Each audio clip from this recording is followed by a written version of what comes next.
Tu sais, ce moment étrange où tu te dis je fais tout bien et pourtant je répète. Même schéma amoureux, même plafond invisible, même fatigue d'âme.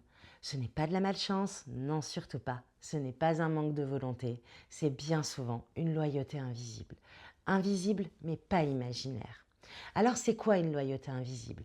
En psychogé, une loyauté invisible désigne un attachement inconscient à un membre de ton système familial, souvent par amour, par fidélité et appartenance. Tu ne copies pas par bêtise, tu répètes par amour du clan. Tu n'oses pas réussir plus que ton père ou ta mère. Tu ne choisis pas des partenaires, tu choisis des partenaires indisponibles comme ta grand-mère ou ton grand-père. Et bien souvent, certaines dépressions sont portées par les enfants car les parents ne se le sont pas autorisés. Alors Anne Ancelin Schuttenberger parle de fidélité inconsciente au système familial. Ce n'est pas une loi scientifique, mais un modèle clinique et symbolique qui s'utilise en accompagnement thérapeutique. Alors comment reconnaître une loyauté, allez-vous me dire? On va se poser 3 questions simples mais inconfortables. Et surtout, on fait preuve d'authenticité avec soi. Qu'est-ce que je fais comme si c'était normal alors que ça me coûte? À qui, dans mon arbre, ressemble ma vie, mon blocage? Et qu'est-ce que je n'ose pas vivre par peur de trahir mon clan, ma famille? Les loyautés invisibles se cachent souvent dans des dates qui se répètent, des prénoms transmis, des sacrifices glorifiés et des phrases du type « chez nous, on fait comme ça ». Donc spoiler alerte, non, chez vous, on s'est adapté. Donc 3 tips pour commencer la libération. Je t'invite à nommer déjà ce qui te dérange. Prends une feuille et écris cette phrase. Je crois que je suis loyale à, en portant, et là vous listez à fond.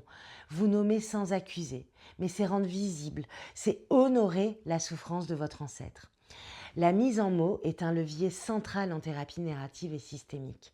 C'est aussi de la symbolique, les mots. Donc ça permet de libérer la psyché et l'acte symbolique concrétise dans la matière. La libération ne passe pas par le rejet du clan, elle passe par la restitution symbolique. Donc on peut aussi dire « je te vois et par amour je porte et j'ai porté, mais par respect je te le rends et je choisis ma vie ».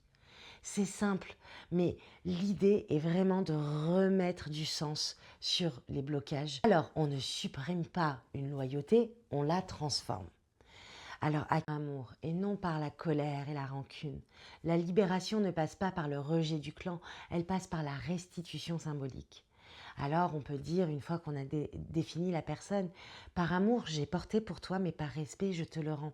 Et je choisis ma vie. Vous pouvez l'écrire, vous pouvez casser quelque chose en même temps.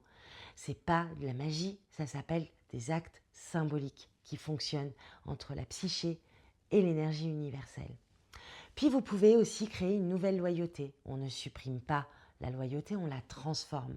Si ma fidélité aujourd'hui, c'était d'aller mieux, si ma réussite honorait enfin le clan au lieu de le trahir, tu ne quittes pas ta famille, tu fais évoluer la lignée. C'est ça la vraie transmission.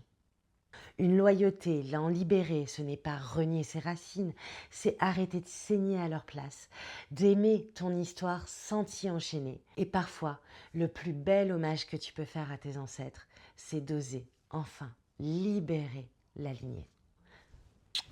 À bientôt!